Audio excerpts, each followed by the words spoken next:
Comment décrire un phénomène représenté par un graphique à courbe? On a un graphique qui représente l'évolution de la masse des plants de blé après leur mise en terre.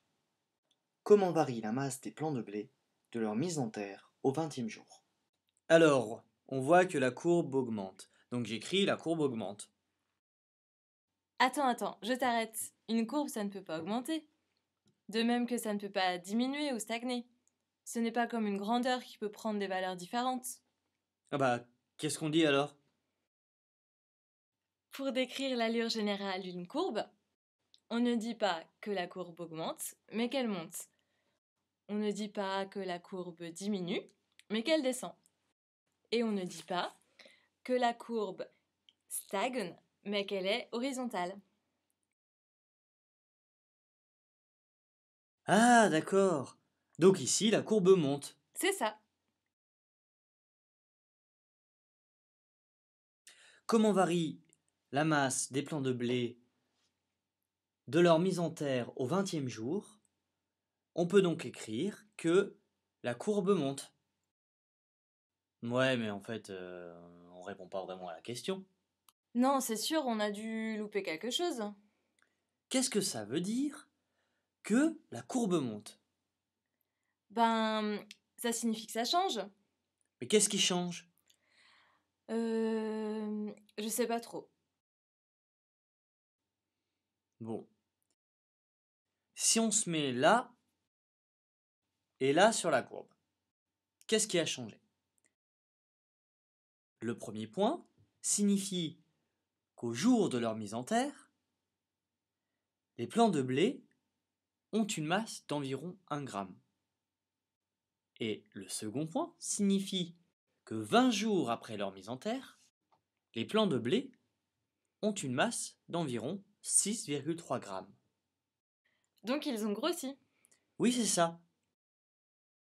Alors, d'une façon générale, pour décrire un phénomène représenté par une courbe, lorsque la courbe monte, cela signifie que la grandeur étudiée augmente lorsque la grandeur contrôlée augmente. Lorsque la courbe descend, cela signifie que la grandeur étudiée diminue lorsque la grandeur contrôlée augmente. Et enfin, lorsque la courbe est horizontale, cela signifie que la grandeur étudiée stagne lorsque la grandeur contrôlée augmente. Ah, ok. Donc, la courbe qui monte signifie que la masse des plants de blé, la grandeur étudiée, augmente lorsque le nombre de jours, la grandeur contrôlée, augmente. C'est ça. Bon, je l'écris. La masse des plants de blé augmente au cours du temps. Ça me convient. Précise que ça augmente vite et beaucoup. Ça n'augmente pas si vite que ça, et pas tant que ça. Il fait que 6,3 grammes au final. Et tu trouves que c'est pas beaucoup? Je sais pas trop. Bon, c'est vrai que beaucoup, vite, pas trop vite, c'est assez subjectif. Chacun a ses propres repères. Qu'est-ce qu'on fait du coup? On peut préciser les valeurs, la masse du départ et la masse à la fin, et la durée entre le début et la fin. Comme ça, chacun se fera son avis. Ok.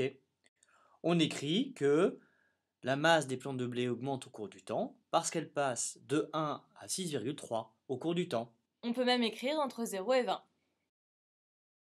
Super, on a fini. Attends. Et c'est quoi 1 et 6,3 et 0 et 20? T'imagines si les gens ils pensent que c'est des kilogrammes et des années? Bon, c'est exprimé en quoi? Où est-ce qu'on peut trouver les unités des grandeurs? Les unités sont indiquées sur les axes. La masse en grammes et le temps en jours. La masse des plants de blé augmente au cours du temps parce qu'elle passe de 1 à 6,3 grammes entre 0 et 20 jours.